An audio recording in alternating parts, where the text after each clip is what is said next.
Ade,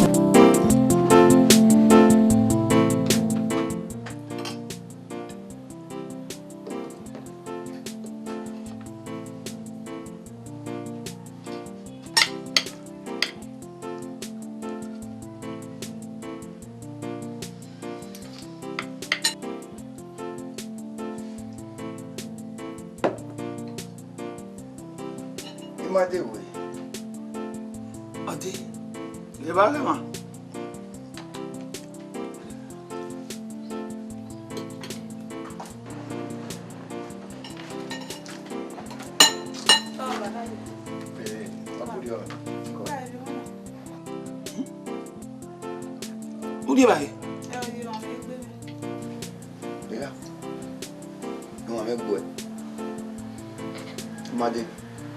Où est-ce que oke kenu di vai iwa ogwe mana ya mweko me ake apa wa nda ai demi mama yeme buka ya simula made okwe me maswe o so pa yes that call it we forget at all made ya o ya ko wana gbe mu na ebe yi nwina na go mako mo wa yo ni ko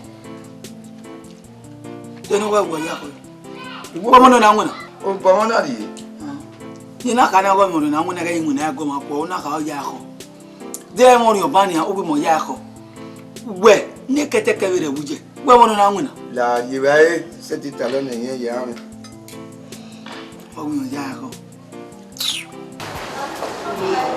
hello. What's it?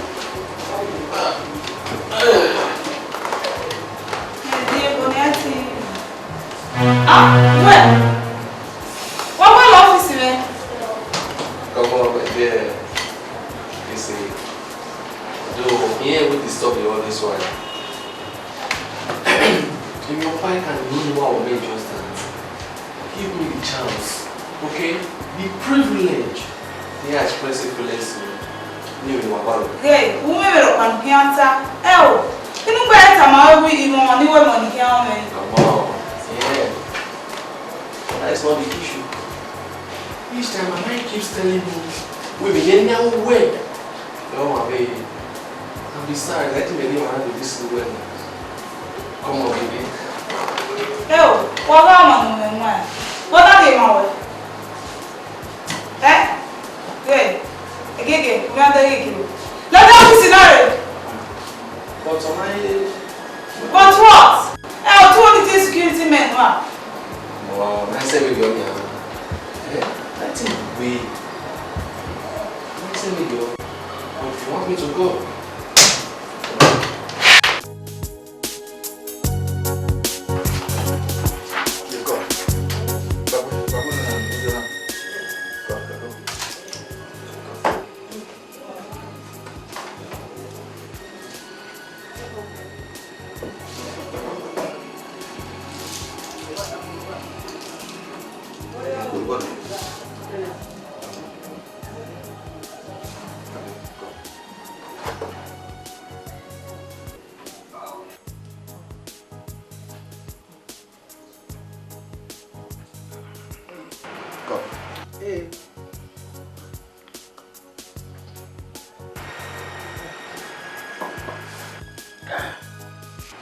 Ya iwa fina made ba o ya ye o ni ni te ye gbegbe ko to ta nu ye gbe ko ke no mi kina de an kilo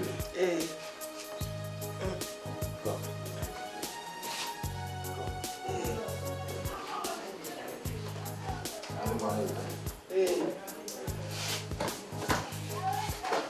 ayo bori o kuera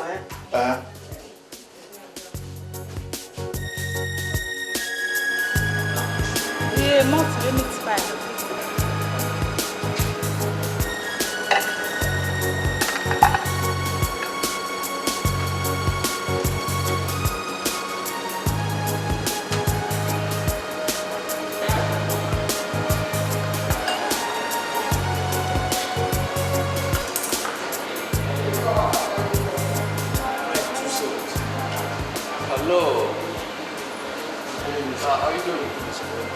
Madame here. My friend. Can I 270? My dear, let me have orange juice. Alright, sir.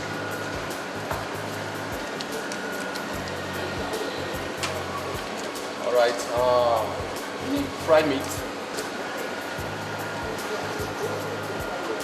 We don't have fried meat, we have fried fish. Let me have it. No. Calculate it, I will take off it, okay? It's a my way, go. Among me, I'll pay you.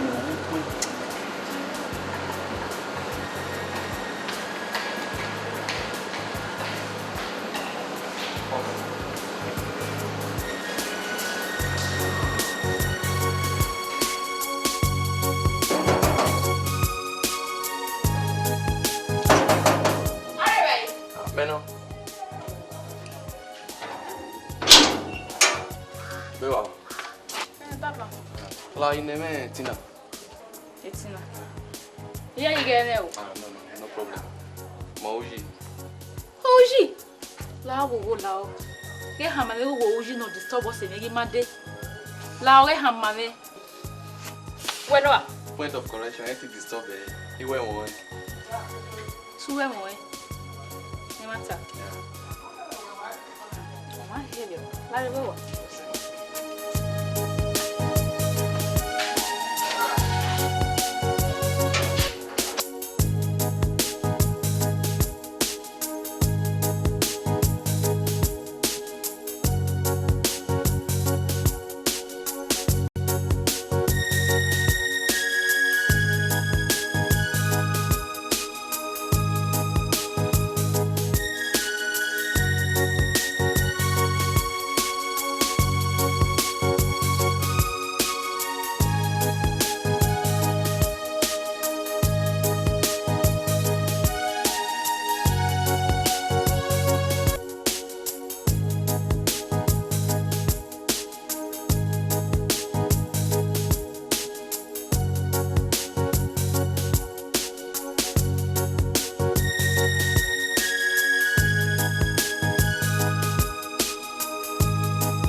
Here. Above when I hell, my day, above when I hear about you know, above when I hell, Larry. Any done away, I don't mean who my boyfriend. Any done, something not there. Near my boyfriend, eh? We don't know we or the Niaman or Rebel. Hey, or don't hear no red, a webble. Danebo, a webble. Oh, Webby, my dear. Who never generally, it must remember what he had my dear, who never general. To hear to come and away, talk about getting it. Talk here, Abby.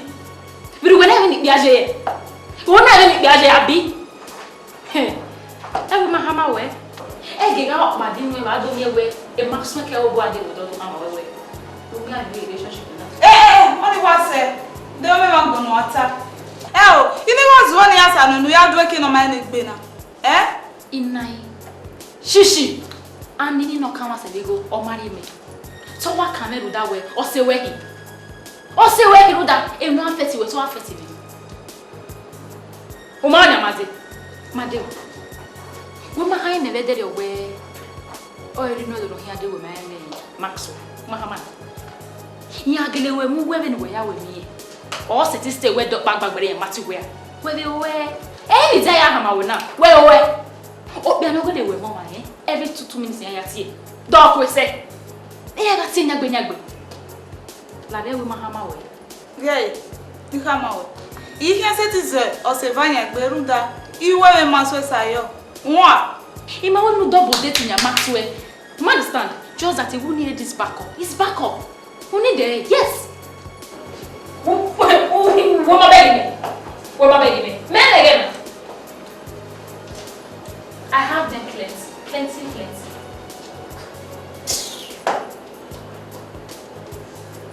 Are Halima Hamawe? Eh, Halima Hamawe Ruda.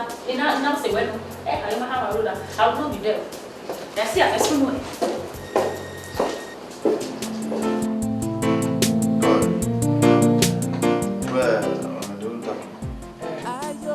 Where will you cut him?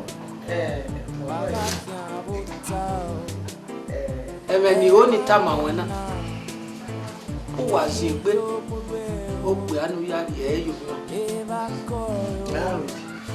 Itame ora.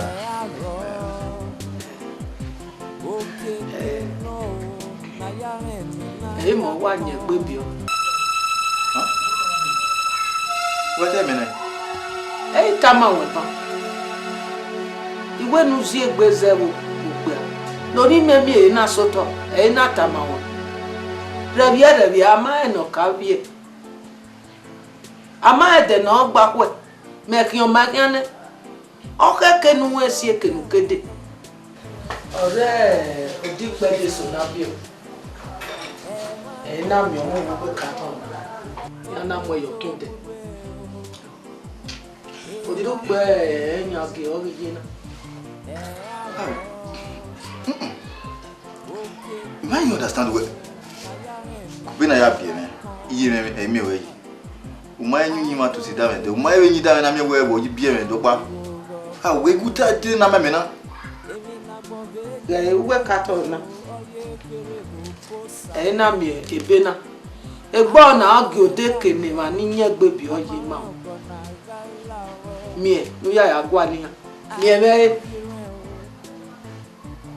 Oka kenu ekenu kere.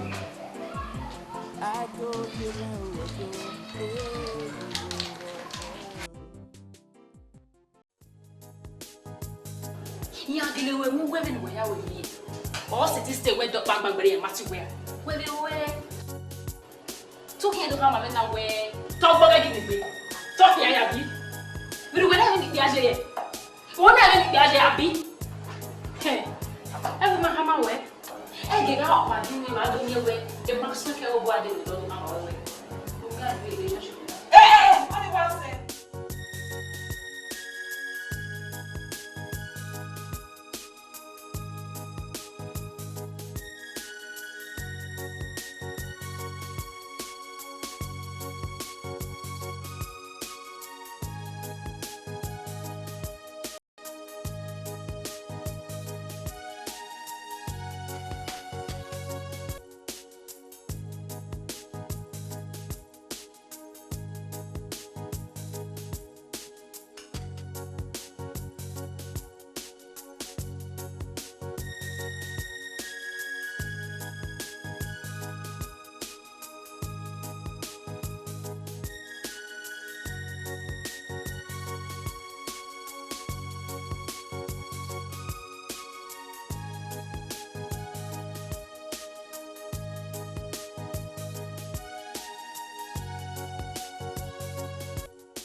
Hello.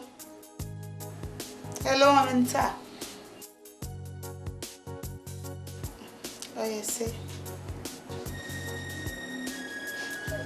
La Wednesday, we not soon. La what TV no bougie me.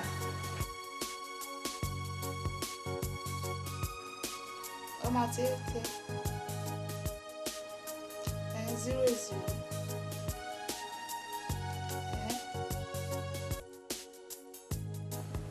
Two. Okay. Dear.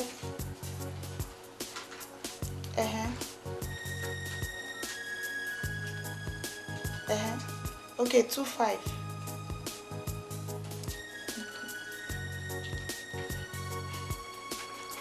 My Westy. Bye.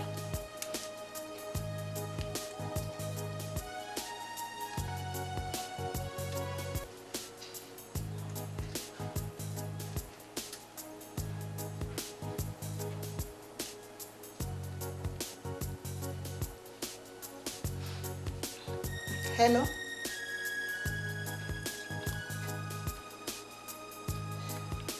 Oui, mais non, madame.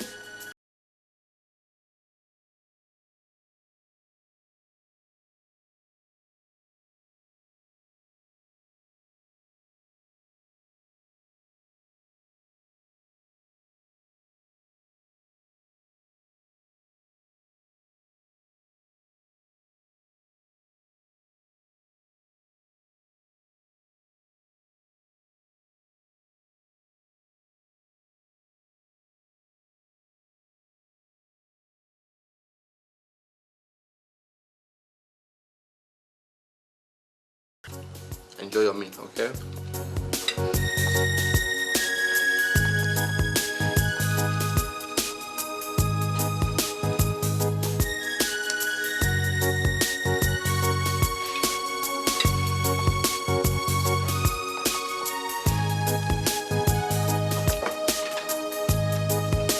That is my baby girl.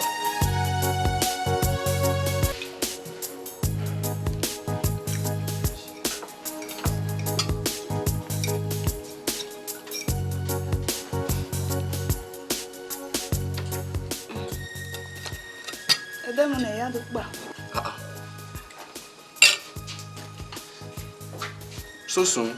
Maybe I may come in. Come on, just stay here now. Just stay.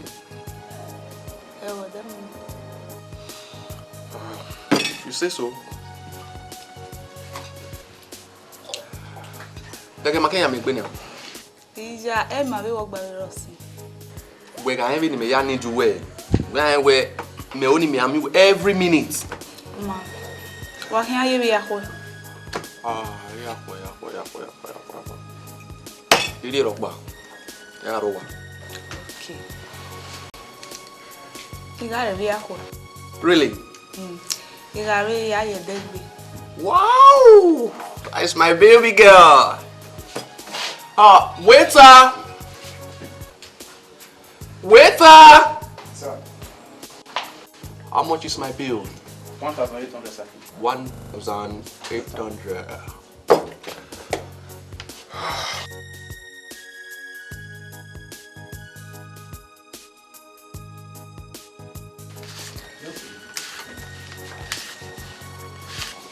You keep the change, okay? Yes, sir. Good boy. Yes, sir.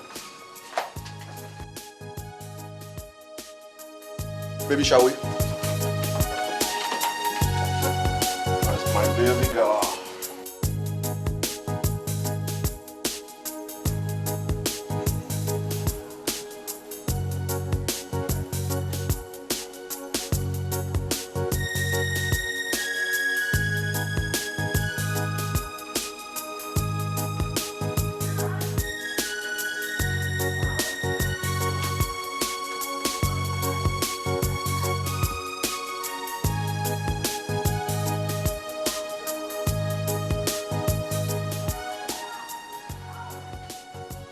Sorry. We walk by where you were, a palo of gas or game, when I give you.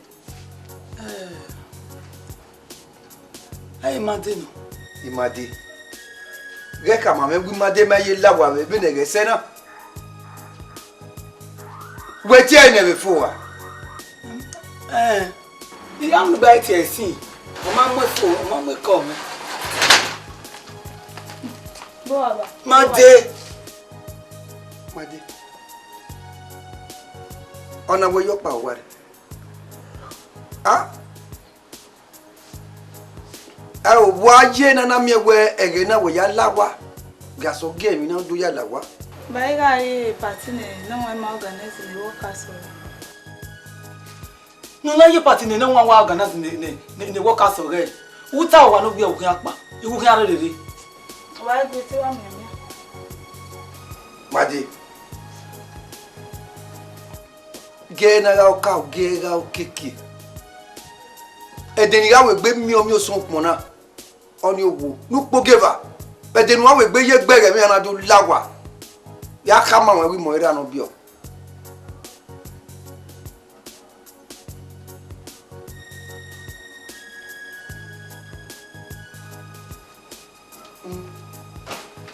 Madi, o ti pe mi won ti ya fe ma gbe mo. Ni ke call you se ye ban. O ma mu efo. O be mi miss call me, ma we call you we de gbe mi we. E ti ma ni mo call we. Wa me phone me si won. La kan wo wa ndo ya ku e. Ni je bai. Madi. Iye ma so ese ma. Owe no adu do ri vi ya ku e. Ndo mu da ke ma so e go se ko ni. Ah, ma swele ko. Go se ko ni. Ye tu wa we. O ma ko jo. Ni wo mari ade nu ke mu dia ko e. Ogun ho go re ni age nu wa we. Iwo go so pa pa. Ai to tu ma go jo. E ma so ese ko ni.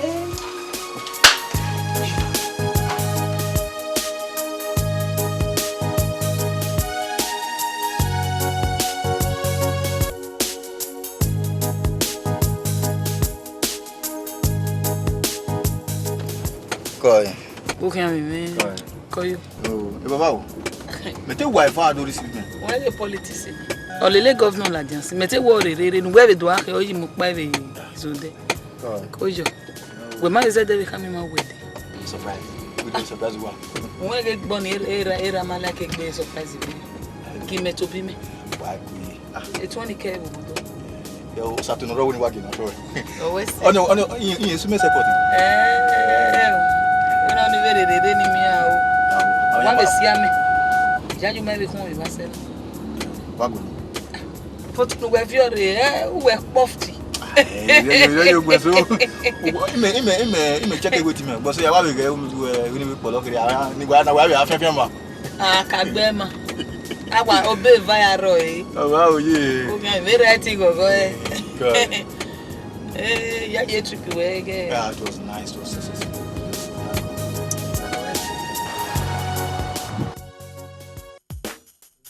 Malota. Itu so ya. Sabe tota. Obi nu ponu gbe we bo nu la ya me ko na gba hin. You understand? Hey. Everybody know that we might expect also. Ewe bo iwo da oko. O ni no we. We call me bi o. O du gele gwa le no ba me. Be nu ko ni wo ni amere ere go e. We na gwa we. Hey. De ma we. I wo ni ata ma we ide ni nu do mu ya no wa.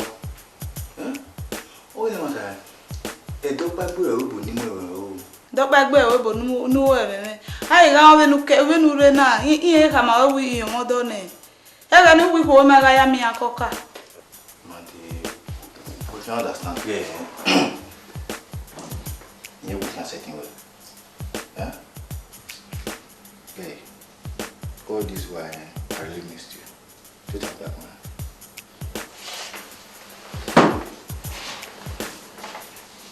The way you go, that time me all this while. We mommy see me. Yes. Come on, give you daddy good hug. Yeah. Oh.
Come.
You come water.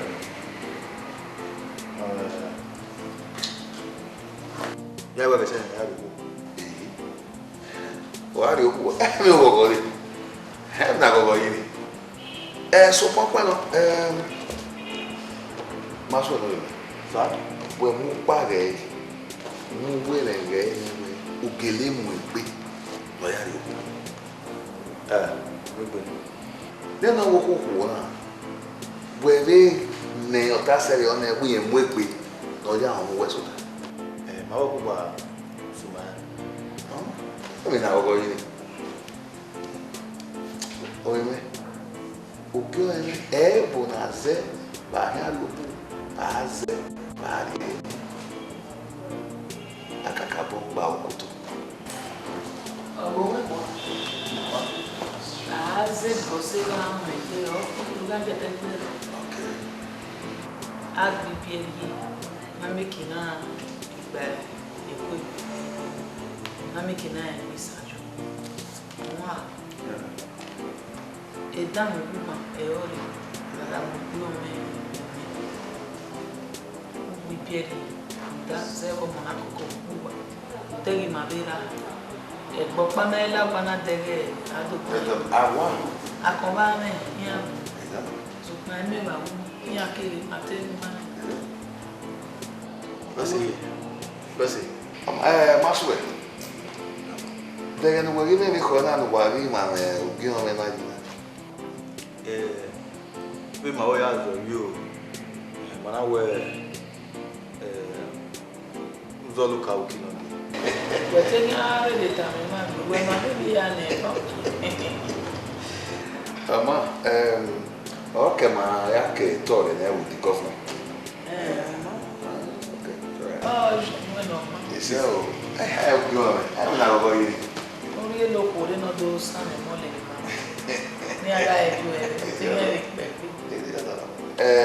vai sodove mi bio. Uneravi, unemi bio, e mi ne boemi, va tu bio.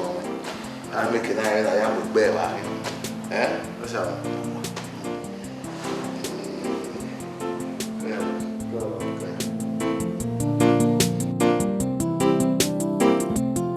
Pardon. La ho llave. Vamos a buscar.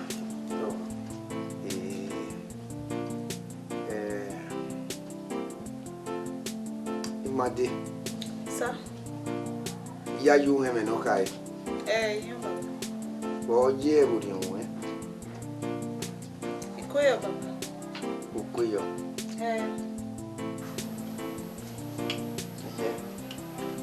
Ora no kai. Emi no ya me no we. No we. Uga pa wana ri ku wa ri o gbe ne. Uru doge uto. Ego paro no kunya ya wuri gbe re mi nu ti wana.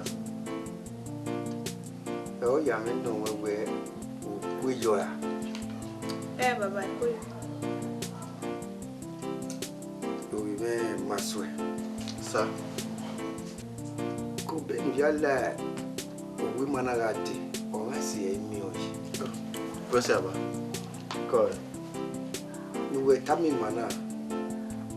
We gwe mi bi we gwane a. Baba, igun agwane. Yin awi ka we ni me we do mi wa. Yo boy o. Ya ko yo.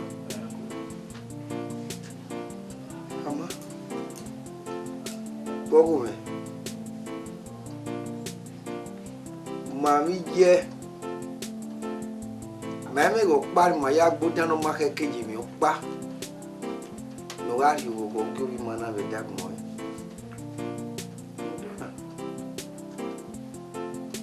Makoyo. Osaba. Sabadi ba. Ko Maswe. Apa we to ga gumewu. Dogari e o bi me ma tebe o gbe ra bi je ma o bi ma wa ti ga jo bojo so pa zewe gbe ni na omo to na ai we gbo yi omo to gbe ra bi je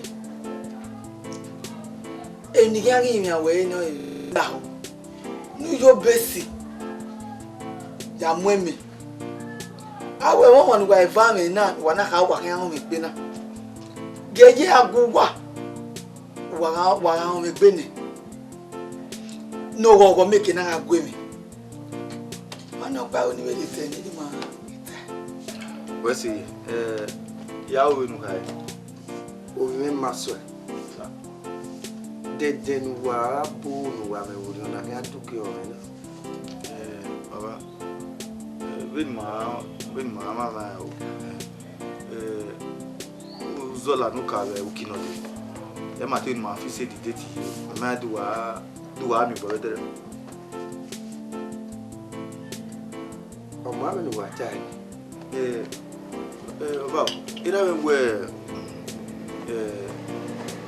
wari list of no carry but the tradition wari list so that make na again na make na tell you talk is again ọmọ gbogbo oge no kagbe no ro igawu iga igbeya ni o igo no wa gbe ni ekin ave igwe udo ni ya we no keke nda ege na nya ma be ije e Christian ma ege ba ona we do we mo pa we na do si obobo ni go wa wana Nami imajo bojo o àwọn ni wa Christian èmi na o be gbe awu èmi na do ba be bo agwe bo we to bo we no to tana we ka meju din o me ma ni ke ni we Christian èmi egbe ni to wa gba wa we mi me maswe di eni go re na ya dele mi ne gbe ko alo na fi oniyan na jigo wu ni me do me be won de me mi egbe na de me be sun won we ri me go pa we kin ya digwe diri egweji ya nirune awe boke boro unda iri ni mesi ewe ni mesi itane ateme yombo yoni wa yibi wasa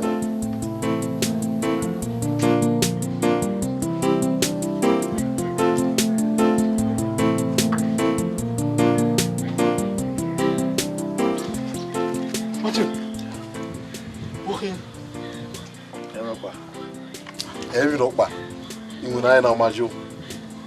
What was the time when I see cool? Where every ropa? Eta, my where the woman I do. I'm good, man. You may I town. Even if you want, I'm welcoming one word.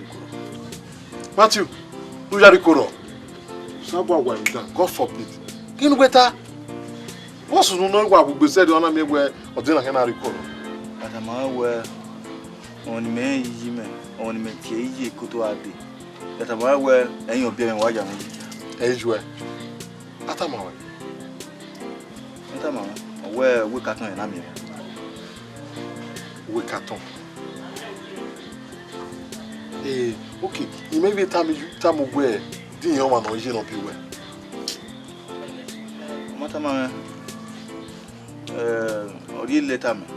We let me we cut on letter. What is the letter? Niva or Opa, you of no more river. New Quiva and Opa of no more river, no pecking on issue. Address the letter. Oja village. Their village in a airport to Dogenia. In your village. The two addresses not running. Either on one can bogi or one can receive you. And I'm beginning to acquire army. Look at my hand. That you are, you on your head. It's sure I'm you. I'm going to get one. Your Bagbe, your worry is your what are your own bag? You're like,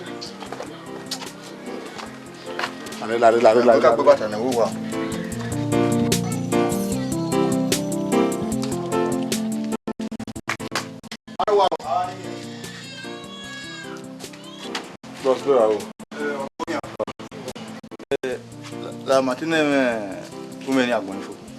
Vous menez à Bonifo. Bonne on vous paye à nos béra.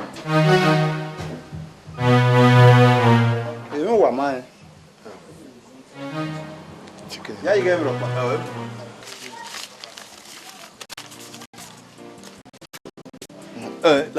là, est-ce à Bonifo? Est-ce à Bonifo, on y revient, non, Dion, on y va. So ma e do na on do already we do la why think the no bargain man already why number 4 Odiase Street Ogida Quarters we do we buy asale ami wa mi we ba na mo do o ti wa ha ze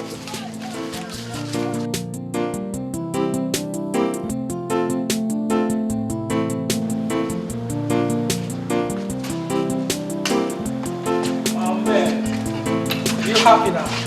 So, hello.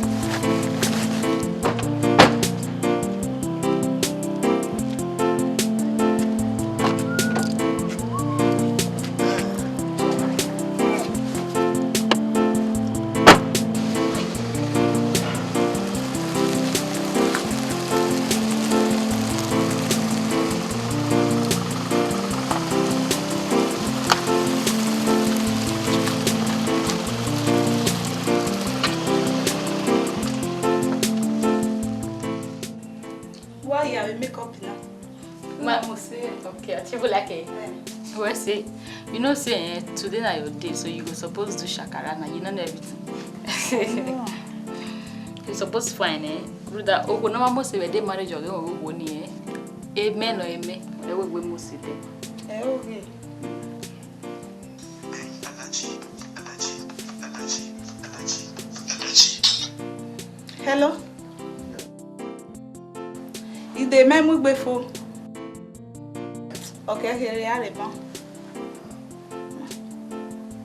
Ani. E ma swa no. We nu gba no course. Wo nyona. Okore abala. Ama la recommendation ni me memu gbefo nesha.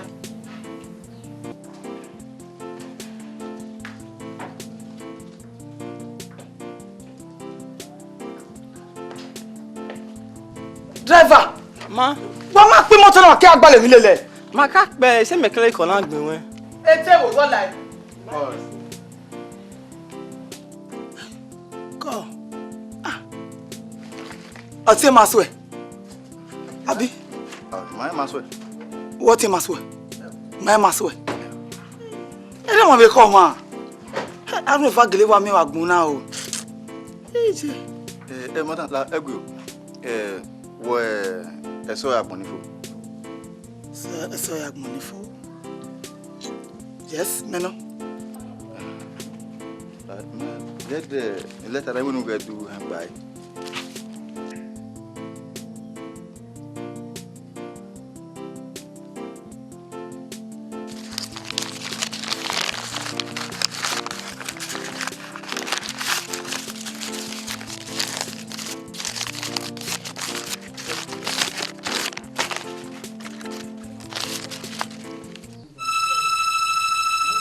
Jesus!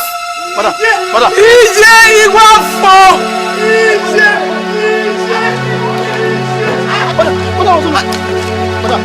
Ya baba re mata ete! Iye! Wasunu. Iye! Wasunu jama wasunu. Ebu na. Aware e mata wate. Boje uru ai. Sifa maru ai. Ko mwen la mo start moto kamera do hospital. La moto na. Iye! Que pudesse. Que?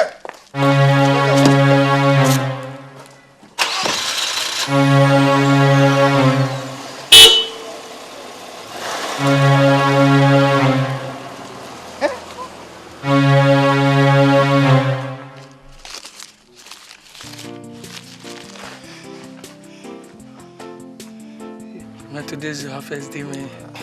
The man even know they keep again. It's not easy, you know. But they were But very soon, man. I'm very close to mine, you know.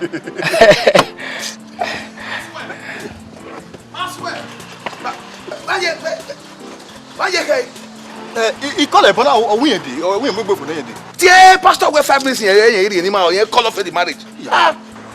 Tie.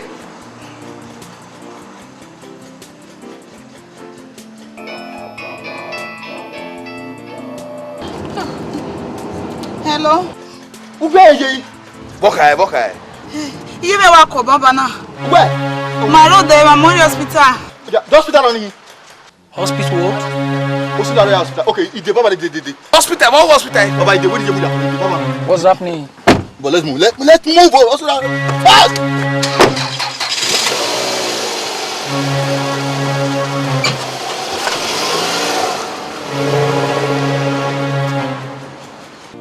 Here, come. Where are you here now? Come.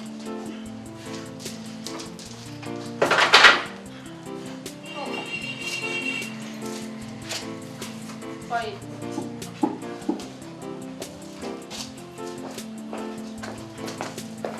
Pardon.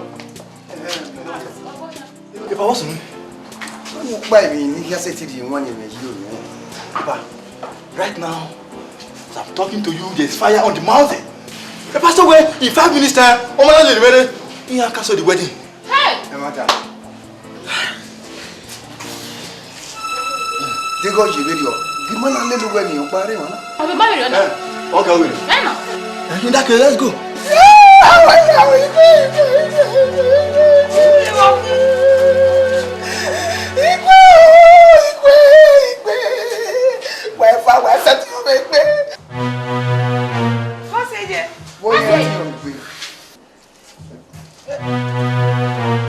Sorry. We Yes, very now. Ọ̀rọ̀ mi ya si ma o sa we awo ya ji we ti wa ya be ko lo wa de wa da we are ba ma be ya ni ma wa mi sa gele me call up later la de Kenya posting ya legi he o sa so we won na de no here o wo ne ngota ya sabi ni ene carry up for ido mo igo jo ene ni ri ari edo magba ya ro ro don Timata e o sa we mo jane jane so we me we o ma ke ni ma we na venu ya uke mo go yo mo eso ajuwe ni meni ni me ido mo igo jo mo parike ibi tamo we serio we na gari oba fu ni ido mo igo jo ça oui ça we ja jo ha mo me eso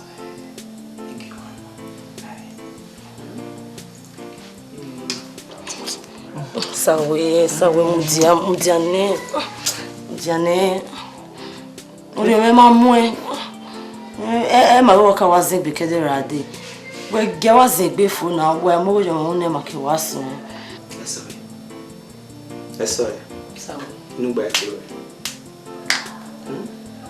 oye bo me gbe ale na yi ije ça we de me no we tana de me no la ja mo no we na bo le no pe ame bo e wo pa o pe ni me ma gbe me na wa te mo pe ame mo pa pe nu ni dago mo pa pe nu ni dago we ga we mo pa pe nu re dago we ge awe mi Kiawe itama we ila gari oba funi do mu go wo de emi o be mi ri kwa no la ri ga wa ni na ga fa na de no yi mo ba we na wo di ba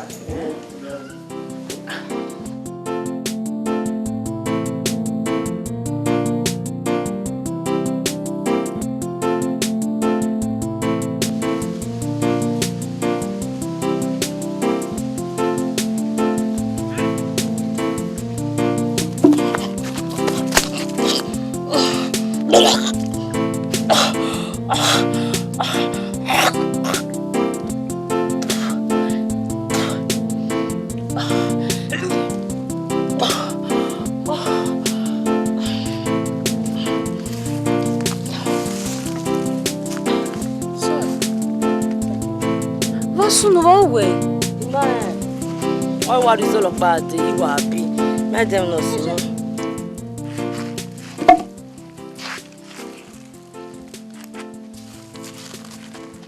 Woki wa sunu so uno be kene ano do ma me ni ka gbero sawe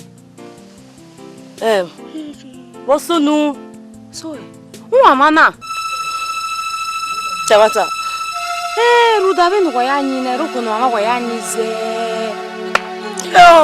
ehune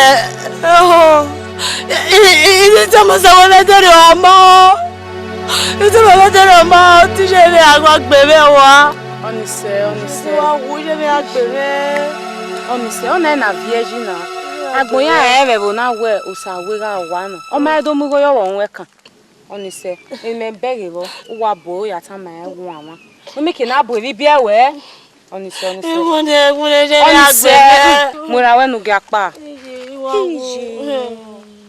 je eso mi ewe mi no pa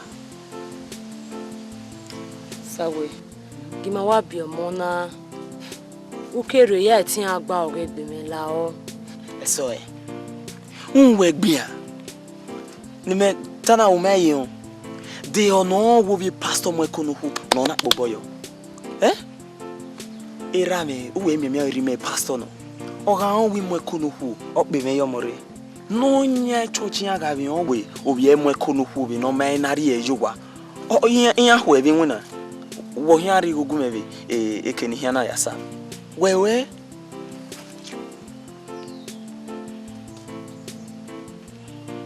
eso Sawe. Egui we for no. Egui. E dia wa gbe we na ho. Wa yori. Wa nwe o yo ever we. Uya na mi na ya ye we mi ropa. We mi ropa. We gi miamia we mo si mewe. Me here to the me dan gi ohunade ni mene. We men wari we ni mene. Ni me do mu go yogi ke. So no na wa gi ma wa bi mo na wo. Wa bi o ni mo yin wa se o ni. We na ko wa.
Walking.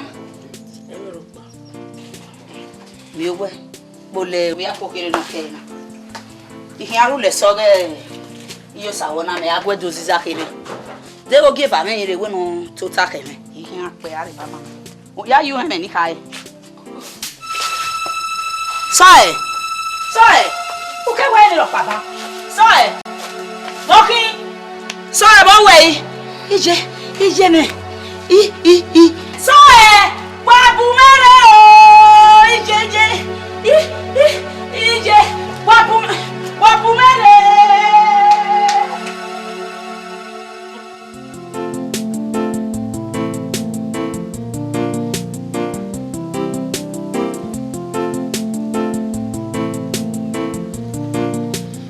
Eso.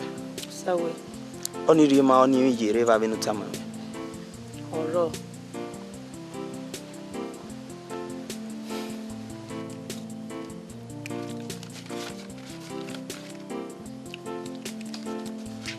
Rigoni. Ariedo. Yakpane kwa. Sawe dawo manu we hi. Tu wa oni me agbegbe mewa. Fuse we tiki yakmane ko. Sawe la ogi ma bi omo na. Obolo ni emi erudo omo na obugbe la wo sawe. La oni no me we me. Eso. Bien we mama jonare. Ite wa gbota ma me we mama. Iwi me oni era. Ime oni ati ere no sa ere nemi. Eme no a ya we no awe. Sawe bege ne. Ibe ne ede de rudera era mi opono jeve church oni osi he. Eso o sebe yo ni. Wow. Ina gari oba fune ni ya digwe na dori ewe. Ekona ya we be no awe. Derio ya gari oba fune. Ya we bobo we ma pa e ma eva we ma be on we. It all we fune. Sawe o me ni ana.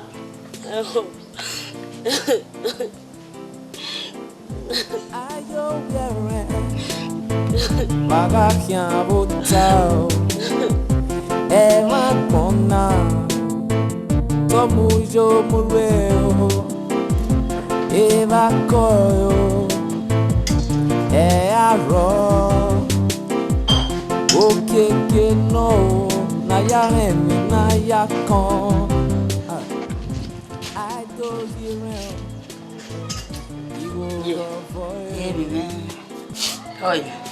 Oh, what could it do? Walk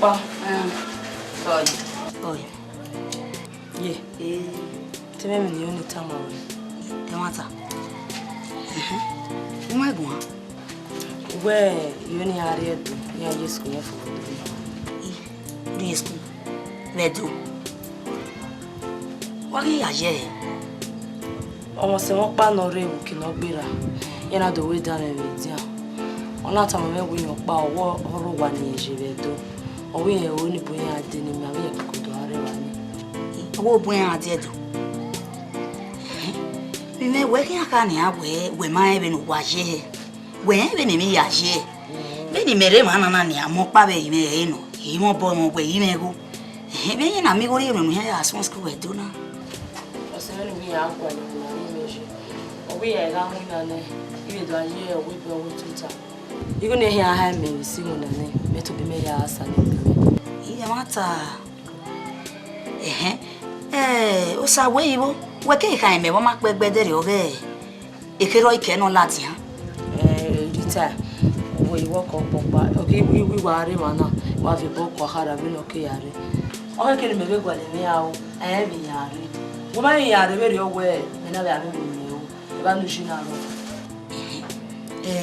Nendosa wave when I wake up my any walking up. What do you do? Tama. Nino see when I remain away, me mount. Eke no reaji to Sabo can't buy. O Sabo our fian by or see when we you bono walk no wow nena. O Saguero. We met the way here, Pani. A decky now. Always say what you say. Always say, you why go? Anyway, dog. Oh, if you're Fiamma, Saguaro.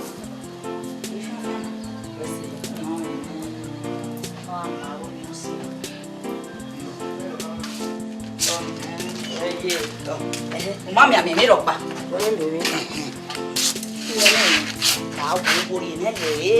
Wa wo tori owe yi. Wa e wa se doni. Ugi ungun me lori me make na suto. Ya gi ore, ya bi agi ore ke ya. Make na me. Ni e ga fian ma. Ko mi me. Thank you. Sorry. Ko mi me. Wa mo egbe ne. Ko mi. Mo gboro ni go mo se. Ku kan so eso te.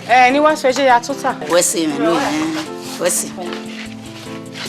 La re.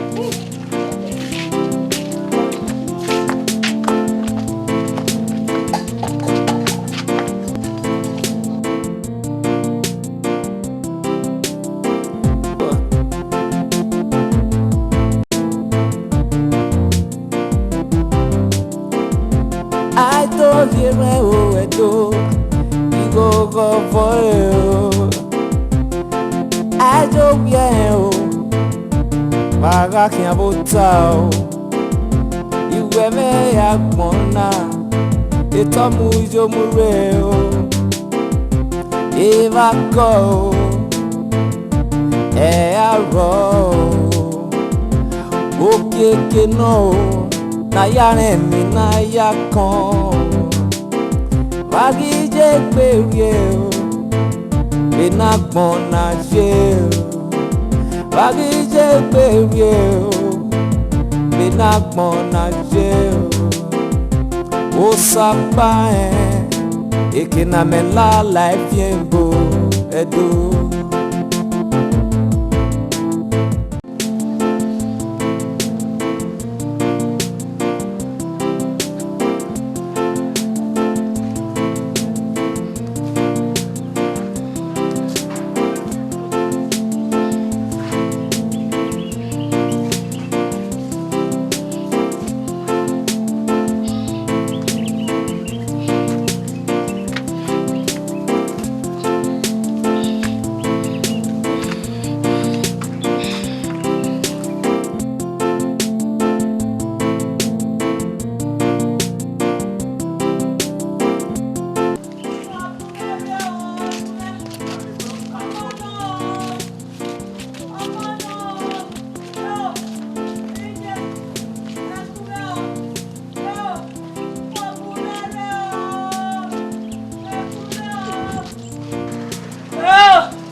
can't vote out. Ema kona Tomujo mureo Eva koyo Aro Okeke no Nayare mi nayakon Aidohieren Igo go for you Emi na gbonge gedegbe o oye kere bo same Adake bane amare ogona galawo Aidohieren o Igo go for you Aidohieren o edo Igo go for you Iya mo pa Ekina me la life in bo Edo Bagije baby Edo Bagije baby Ekina me la life in bo Iropa ma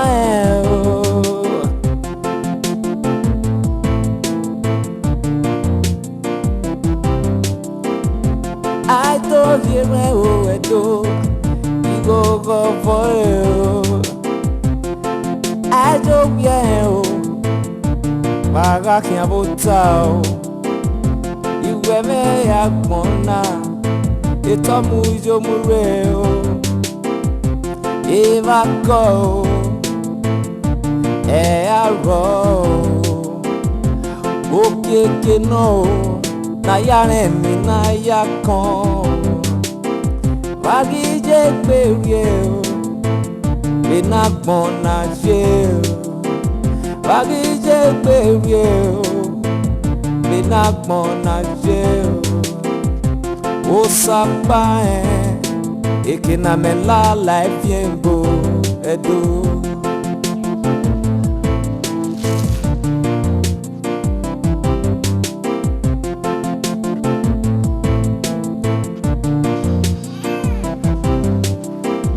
Adake bane Amayon de na kyan lawo Adake bane Amayon bona kyan lawo Aidohieren o Igo go for you Ekina me la life yepo Iropa ma o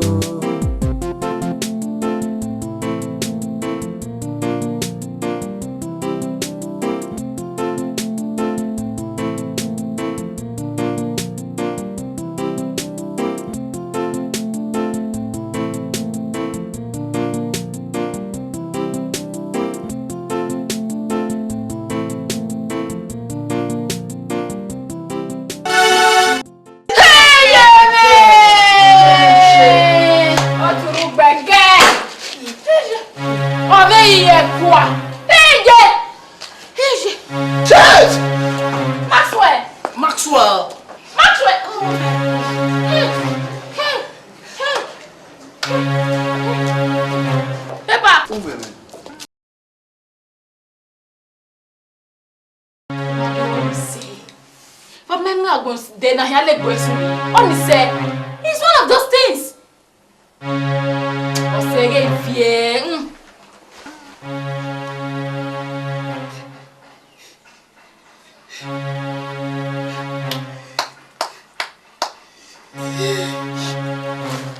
So, and what I can know where whoa.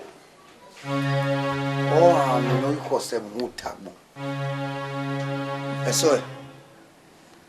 Gavie. So, yes, I think when you're Benari, I was a venu, Guale Gibu. Yes, I think when you're shut up! Shut up! Why your bed for what could to my look? Shut up, mouth. Me were over here. Away. I'm not going to win out, but then at the matter. What's your menosioni? What's your menosioni away? Say, I will have a nigga. I many are your boss away. Waleru ne mi opa wi bi kani. Emi opa na gele wiyan. Bokia sunu. Deguma e. Ugi o mi ogo bu e. E o seti mu ya keka. Woge maswero ro. E o bi me. Ima me o e.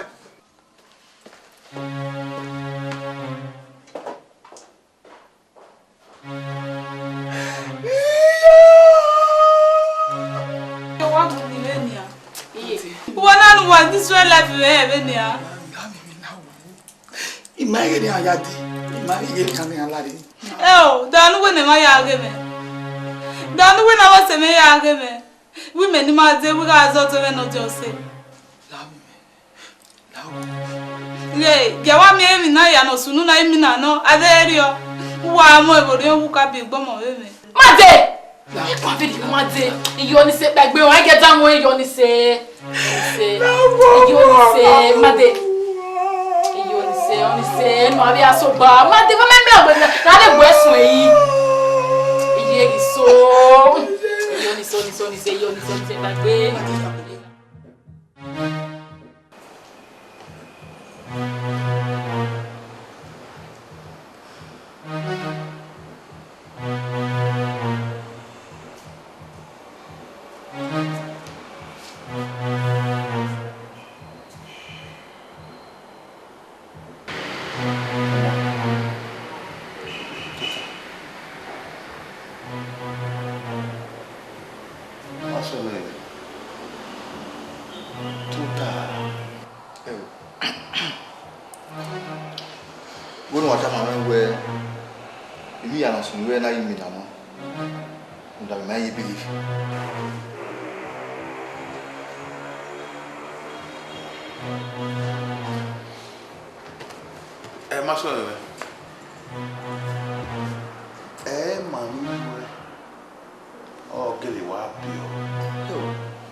What's the money? Come on, Kenny.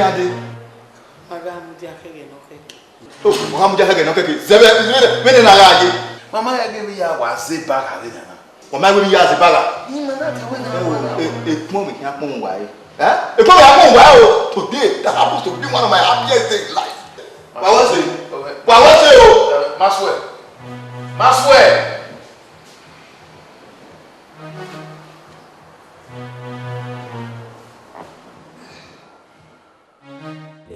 Pagaki na evi na konaje, osapagi eke na biye. Awe mama no koma sana. Oh, yeah, we do it. Yeah. Maswe yewe me ni mata. Odo ni hiao me eye we jigu oteme. Imebi we ko ana do miewe. Uhe ga odo ni hiao me. Iwa wu mase. Wa ha wu kwe. Oti segebe ne na ba kwe. Wa wu gira.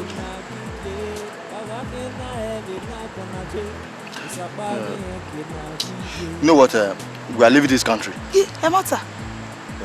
I think we have international passport. You know what? Okay. Adewa, with the passport. Take few of your things. When we are I call you make it enter my hotel, man. Okay.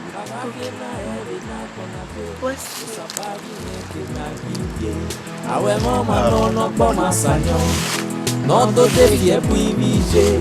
Pagaki na evi na konaje. Osapagi eke na biye.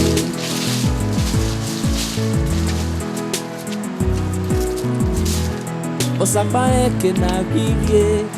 Yopa eke na biye. Pagaki na evi na konaje.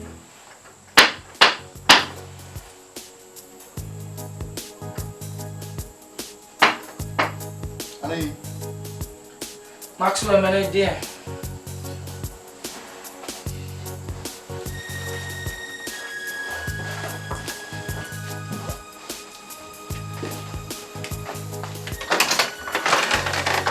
Hey, Maxwell. Yeah, boy. What's up? I do. Hello. Hey, yeah. Mama can't go on any food. Yeah, do that. I swear. I'm alright. What's up? Go yo. Yeah. Oh, you were part of the How you put on here? Well, the passport in the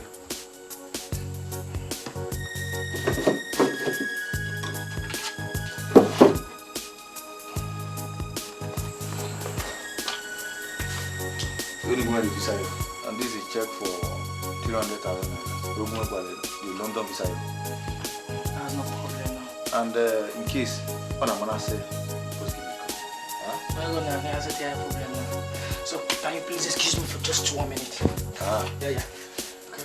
So baby, take a coffee, safe. I'll see you tomorrow. Yeah. Bye bye. Deal.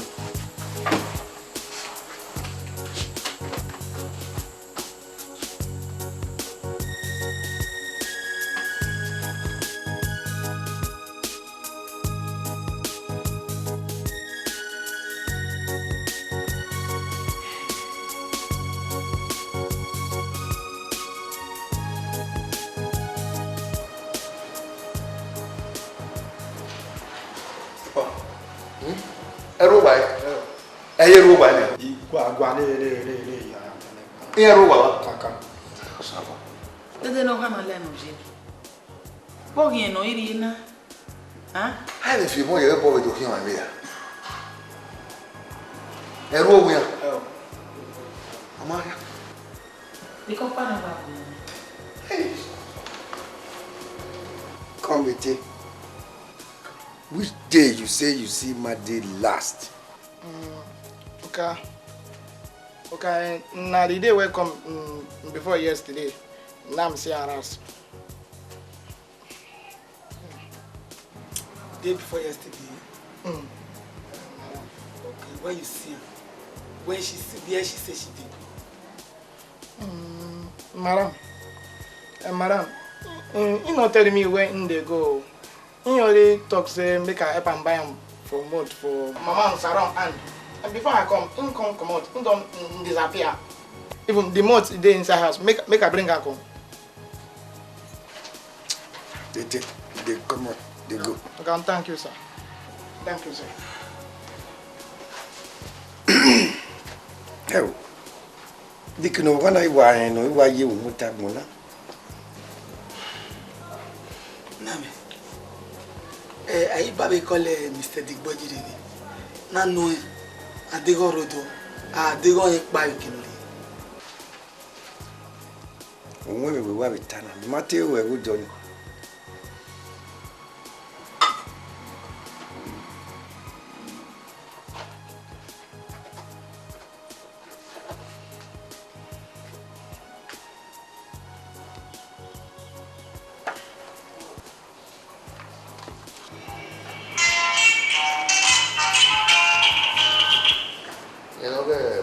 Hello? Mr. Digboye, me osawe no. Imi ate wa weti we na. Oni no we imadiro do wa do. Aye ma se ro we. E we aro do, pa te fa yela na ya o kan we se. E ngota. Ere dia, me ma mi e imade. Oji me we me call we de o do we. Oji wo do. Yo sa ba. Be de kini bie kana wa yin ni aye. Wa call phone yan mu. Okay. Ama o we efiafa ma ye efiafa ma. Ya e we de ya tie so be the commissioner of police. We ba ka so da ya. E ti sa kwa. My problem is sa kwa we call. Ama ge to ka do. Ma, we ya do. We have a dog in your door. Oh,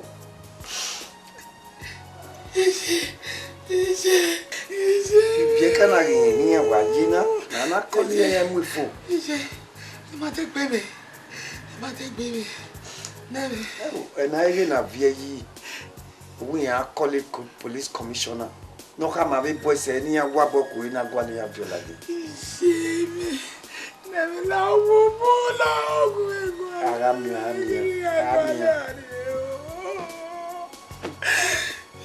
Hey,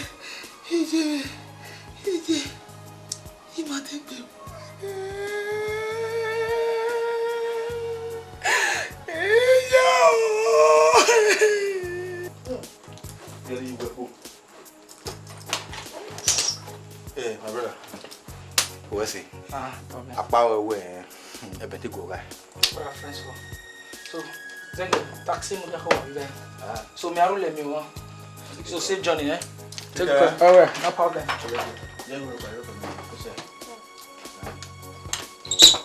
Let's go.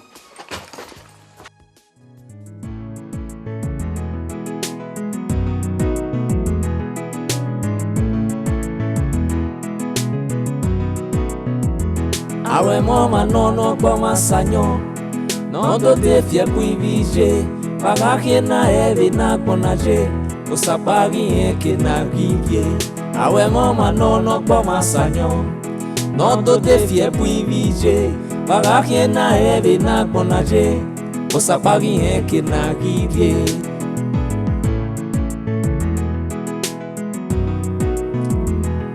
Usapagi eke na givie. Yo parece na girie, paga que na eve na conaje. O sapae que na girie, o sapae que na girie. Yo parece na girie, paga que na eve na conaje. O sapae que na girie.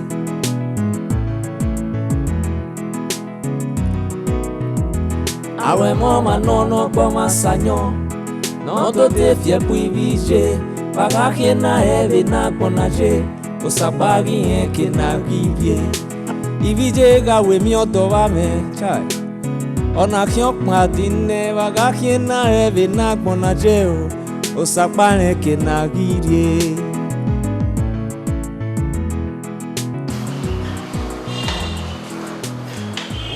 Password.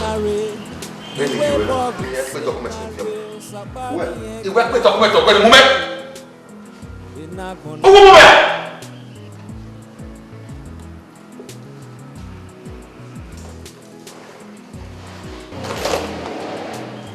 Documento gue, ona mie, gua ande.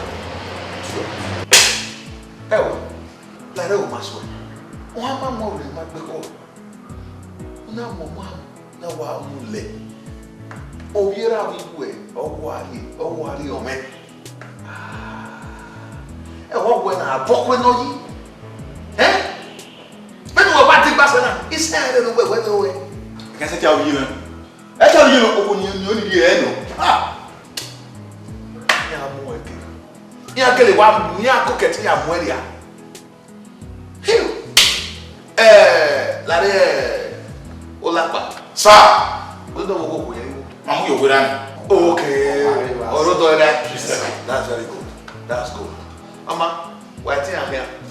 Yeah, when they do me commissioner work. Sure, sir! Anything for your voice. If I'm a young man. Do I be a young man? Yes, sir. Mama, why I think they get you one appearing or even the water. Eyes, Baba! Shut up! Maxwell. Oh, yeah. I'll pay you. Take it.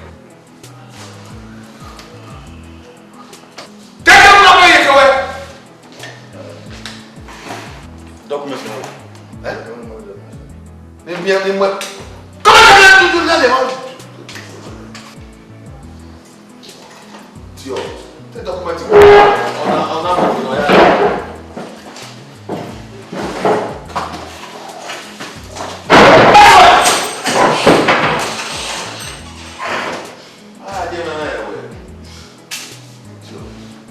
yeah, what you get? I don't feel popular.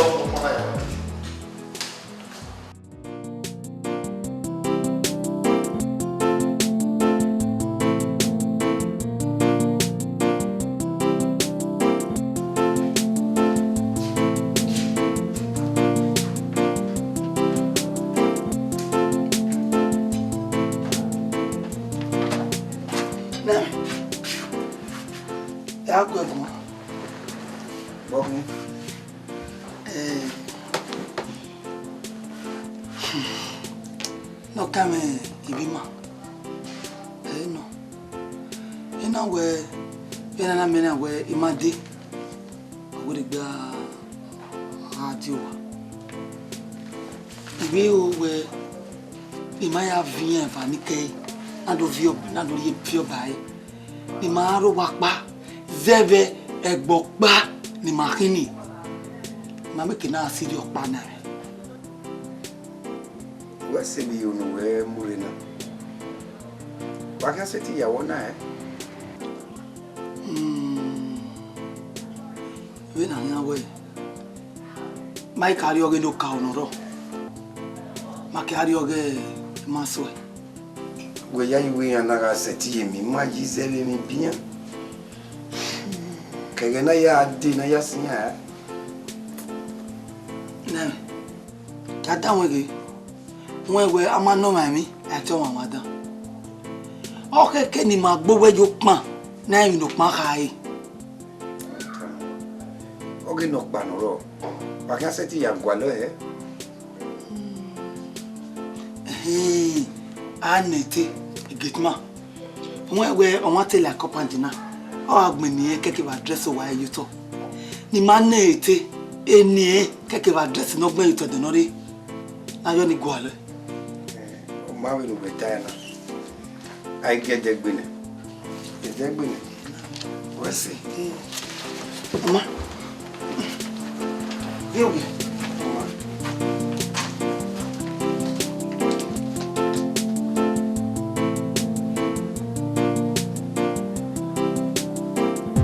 Aidohieren Bagakian Botao ona jimare ejima nlao maye ni salobo ya yin won nuya bima nwewe ege ni makanania enwo wuka ega no nla won ya na emi apa we ma o ne mata no ro de wa ebe no ruwe katon igeri elade no doni ebe opa meri onu wa o me no we iho no monira won ni lera mi nda iseka me ma bi omo pe a ma bi omo pe a owo bo me ni a onu wa ke a fun ni lera mi iye wafo ni woni ni ma wa o wafo yo wase wafo iye kedene na pa we wa mo ori owe winu taina eni o kan aje wase wase je ise inu ni mana uda o ma ya o se ti we gbese na no ma we uni mana salopa no ti power ise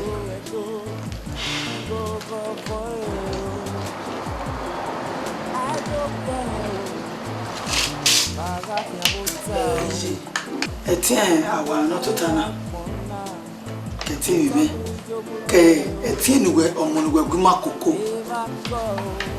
eyi mo ya ni e wona e to polo gbeji 500,000 igo emi ya igo mo ege awo me ma gbe wari igo me emi ni wa be kwa lo tamu wa ni ba na ede ya ai wa ifu upa wa so na ma iye igo na wa mi mai ti ma wa yinue ye denu ya guma koke omona iho wo bima ma ya ri gona inu ma se ti asa ye denu ya guma gba omona te ana gona asa iyi ma ya oke gebe awo we ma pa mana de ne na ni u do le gbe mimo gbugbe ya ma ya do ya mi bo bi ege ne ki apegbe ma do mu we ya ekere ma we ye o do ege ya ma ka do ya mi la o ye ni mi ma yo mama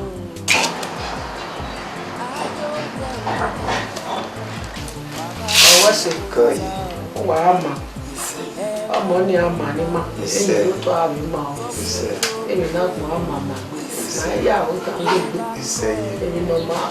I'm good with that. I'm going to be mouth. Okay, no. Nayare mi naya kon. Aidohieren. Igo go for you. Emi na gbonge gedegbe o. Oye kere mo bosa me.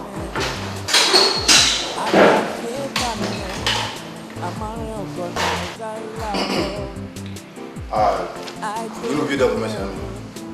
What is it? Maso. Why would you do me be on if you document it? And you can't go away at them. Anyhow, you know, because I have known the truth. Let you set me free. You know, I'm going to won't. And remember my back. How am I going to Maso? What can I do? Do your document here? You do everything. Hey? Educate. And I went out. Maswe. One person who be la ni ma la ye mewe. O ke do ke mu ki ana. Tama. Maswe. One we money wo lo dada. Ba me emi bi afili akwa. Uwe. O la re o Maswe. Ke no we ya la wala. Na e do ba o ba go bombo we de. No me. Every o boni ya mo yi me ni me bie ya mo. Ibi ma re e Europe for donia. Europe for me be mo we are. Yeah, graduate is really graduate fire. What was it? But what about government? Maswell, if you know, he said the women are bad. If you know, me document and go me and go now. Don't know. Maswell. Nene, so I do get here. Akpo saloba ma bini ma. Ibi ma re wepo. Ika kama we, ege na ya kokobiere amu area. Amuria. No,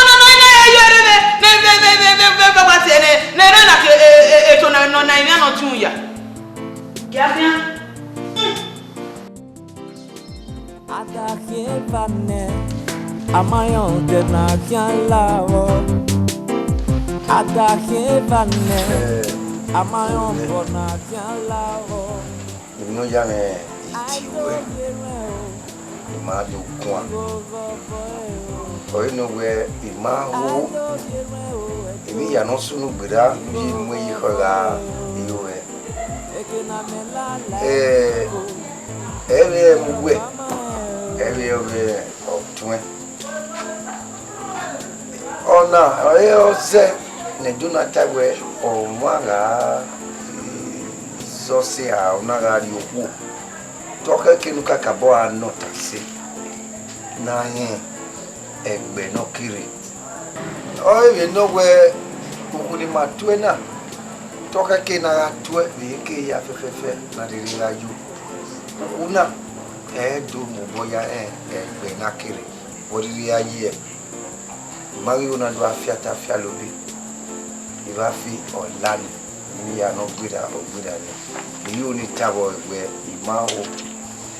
Nuga mweju no wohia ona. Eti weba ni ikiyo onyo ma wo mi me o abogia awe areo might not welcome here or what? Why am I in the room run me? Abogia gbera la wa abogia Abogia.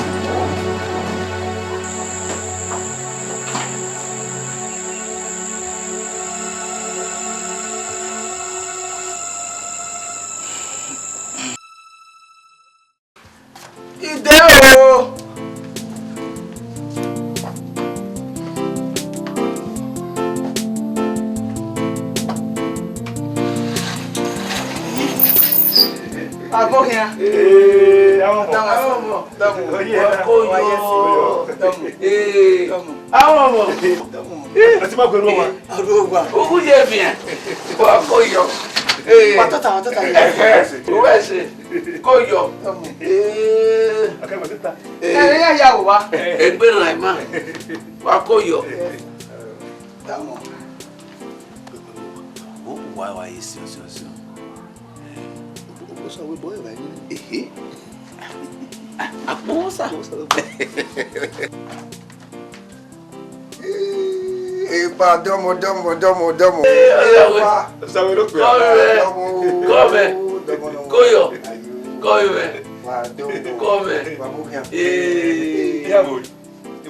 Mayaro salo baru. Koyo. Epa, we me de. Ako eti uyona ni ha. Babukia. Ya irire. We no get matter.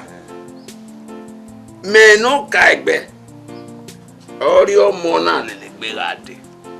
Egbe la we na do tamu wa. We iya emi no sunu we. Owu wana. Awa ni gede egbe. We ni u. Na kwe egbe na. Na iri bare. Ana were o adigbe odo. Owó rí àwọn keke emo vivani ni mina sunu dani wa wana honia ogo mo ewe na wai ni gede gbe o vie inya oge fiolele gade are mo pa no viene are mo gade na yawe emi Wenu jai. Weni wana wala yo wamere. Osawe. Iwe kenu wala la uwo wana. Wa be lawe gbe ari gberu wa kede boto ni. Osawe. Okegbe to ta. Olorun ma pegbe ni malayo wa were. Awo ko yan we. Yei. E ko ni ya to ni mama. Iya la wala dian. O se be. Wa ka mo inu wa gba dore ni ko. Egbe no dore ni no gba dore ni ko. We de we ko e. We no ri e ki o liya. Ama se ti dikun e yan kin bi o kagbe yawe edo ne o maya pita we ebuloko oga mi wo o pe ri ono sawe we o sawe la we ama edo we ama o sawe okay tell you Nani? Iyawo, wasunu. Iwe ni ari igwe ni akede odo. Wasunu. Be wa wo me. Iya ma bi mi iwe na wa gege si igiyan ya la moto kigbe odo ade do atama me ebegwe. Nene. Du degwe. Una wa ku egbewe, alegbe ni do tu o. Una wa ku li ere wa we. Iya emi no sunu ne imadebe maswe no dori ni ani fian adigwe odo mawugwe ni ma je obuko no na wai opa ina ma do ni talemi no bun ni fi ade ni ado ya we emi ni awuyan obodo ni e na we ni awure gbe akamo ka gbe we imo powo ni de ye itani de no se we on wa you da we ni apa wa we kwe me ki me seti we gbe very we imejo sa bari ni we Christian making me me be rubbish ni ro pa neme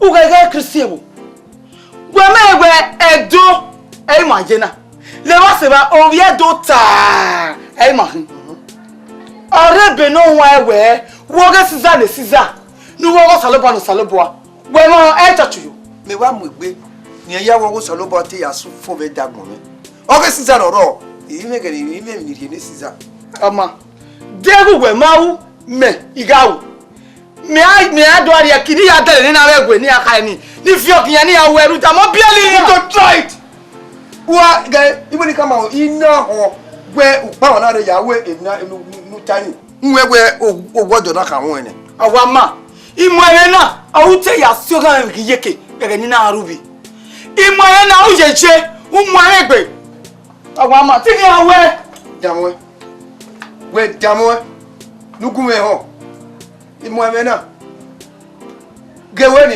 just look at you you we ya fefe ya si awolo iga iwo be gbe odo ni yan jesuwe teti yen ya so ayi gbe odo nu ayo ni savula wolowo just look at you obo me vana ya dolo you look at the way you are now try it o ti wa butana ni mi gba wa ya bome ibi ya fe no sunu no gbira ni ma do le gbe duga ro zebe gbo pa ni ma hin agbo kera me amaru awe omoro pa bi ro bagbon na neme abemi ku wala o wa gwali ikopa buruwa wa ya bome Dona o no iru wa ko wala wa mufwa eye wi kakabo wari abe e Matthew kele e maswe ona yo ya mi nya na nya wa igwale ko pa wo wa ya iye kona Matthew Sir? Umemenu wunu ta otano yanno. Otam boro we do owo sanyati. Maxwell. As far as I'm concerned, my mission of being here is different. Okay, maybe where my one family married. One. Why you any guy? You can't be my father. Why you be here? Bullshit. Maxwell.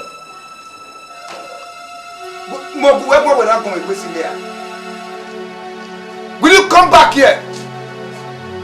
Maxwell, when you get Bumi a day?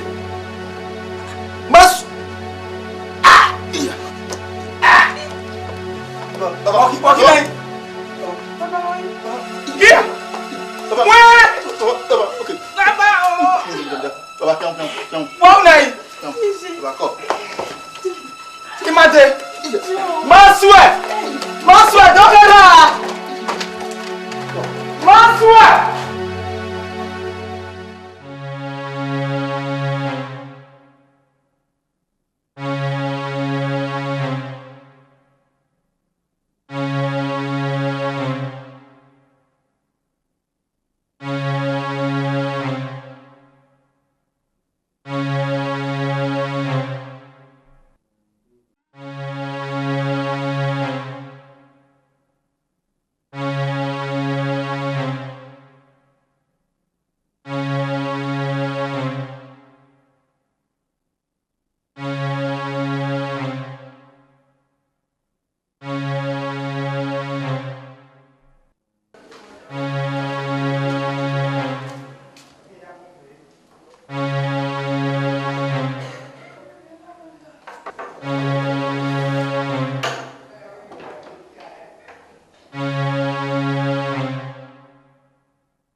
Walao ikunu wa kuni wa ban ose e ki pepepe mi sogo na inaro pa mesa duwa honya o ri e ni ma o keke nu wa e we obi ra bije wa e wa mi no e ami we obi ra bije ire wa onyo to wa ni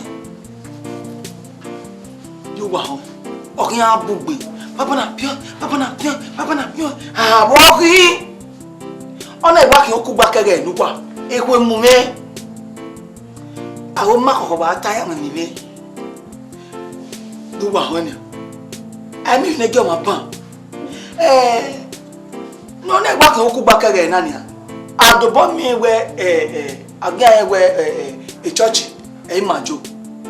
Okay, can we egbe ya egbuwa ya o ye church. Obi edota e wa wa kin agwa gede gbe agwa na agwa we tedona e wa wuna. Eruwa hominia. Emi no se me ayegbe mi no se me ayegbe. Ima te so na ewu ne e doctor we mami se mi no homi. Isi mi opa no ko ne ruwa hominia ima oga e wo to wa. Ruwa ho. Imwere na Deo na si eje ruwa gbe ni o magume ru to ni wa la mi me no le wa ki ku gba kere baba na pian ije egwi imajari ma seti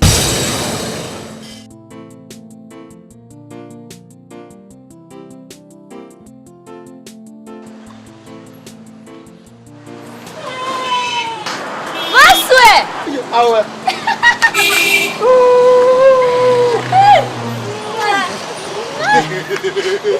La rela me mako ba WhatsApp.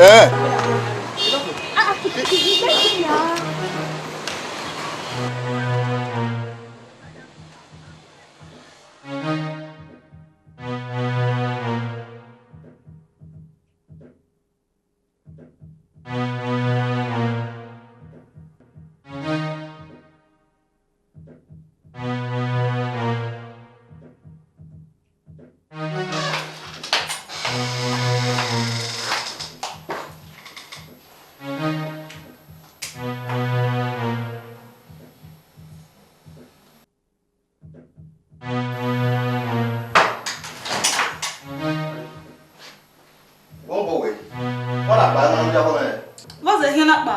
Eru da na pa iwana. Yeah. Aka we ruda wana pa wana re.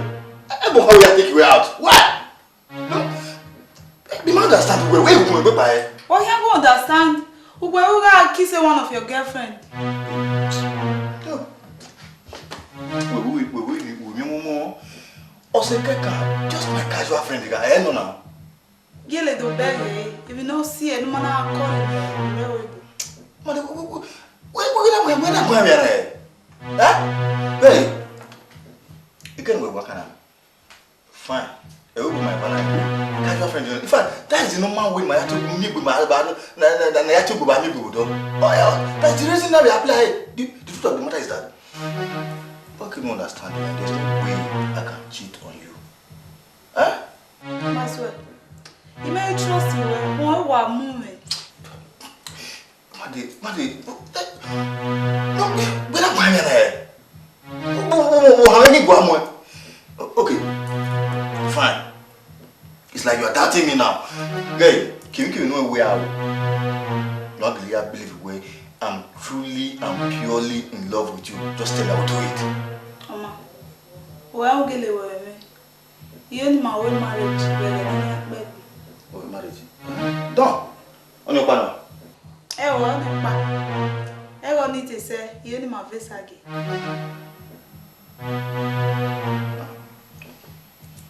These are modern society. These are not doing, you know. But okay, can you wear? I mean, I'm some kind of. I need. I know my case. I love your cake, babe. But we make our wedding. I'm not man aware.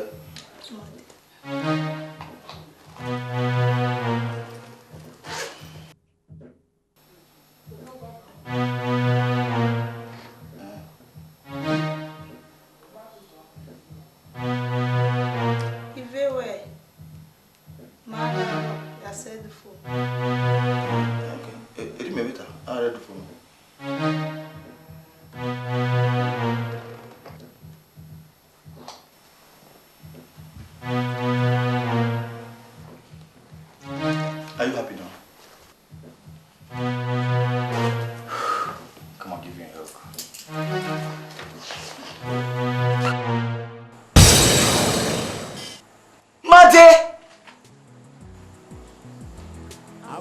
Ije, Ibune, Mate, Esage. Hey, Wafo, Mate.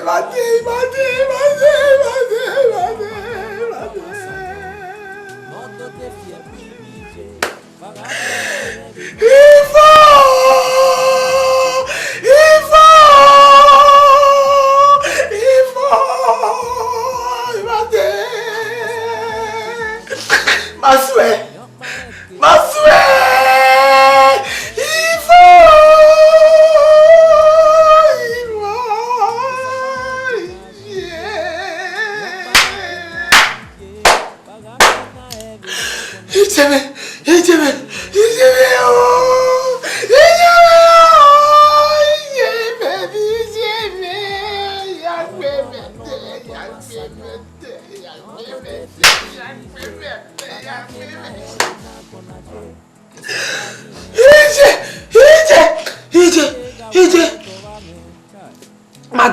Made.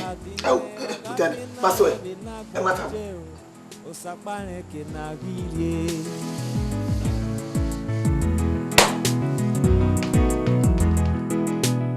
Wogi se na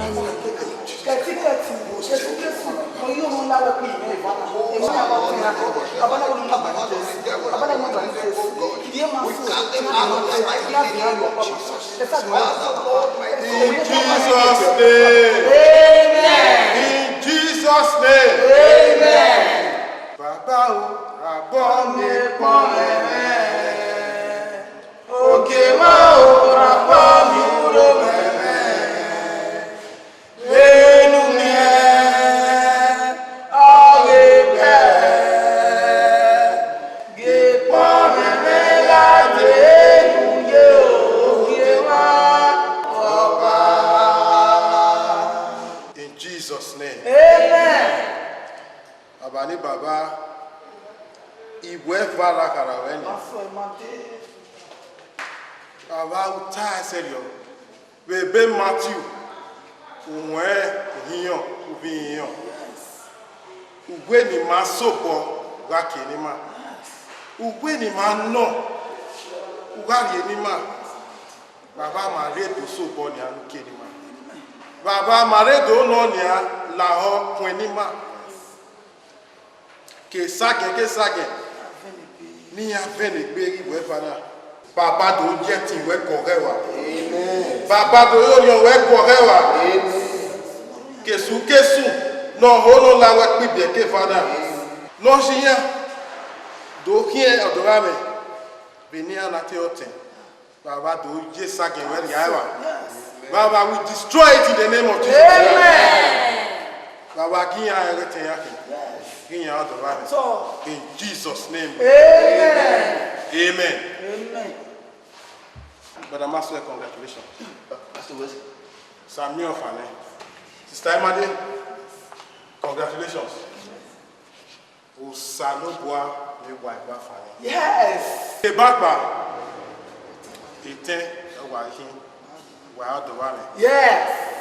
Usami wafane. Amen. In Jesus' name. Amen. Praise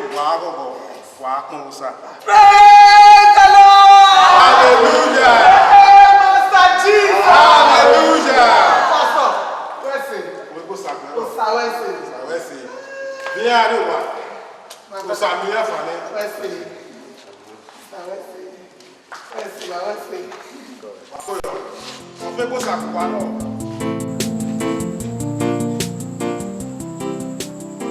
Hello. You know, because when I mean, yes, I'm going to go. So I see. I tell you no way now. I'm a moonway. Oh, Piano, I will win. And I know you buy one country said in Oriente.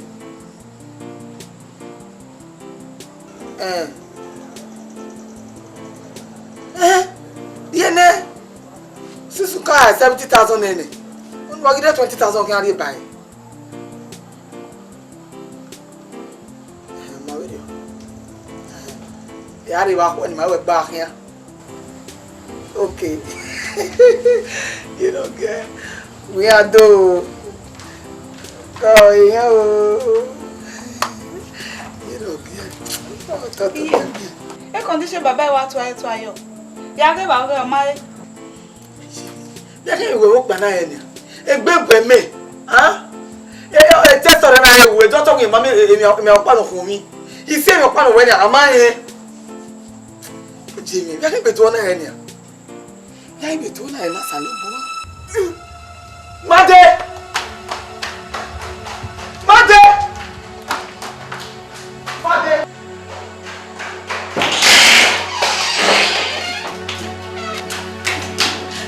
Mate! Mate! Mate, one way, Mate! If you want to. If you find Mate. But wait, if you find I can have Mate.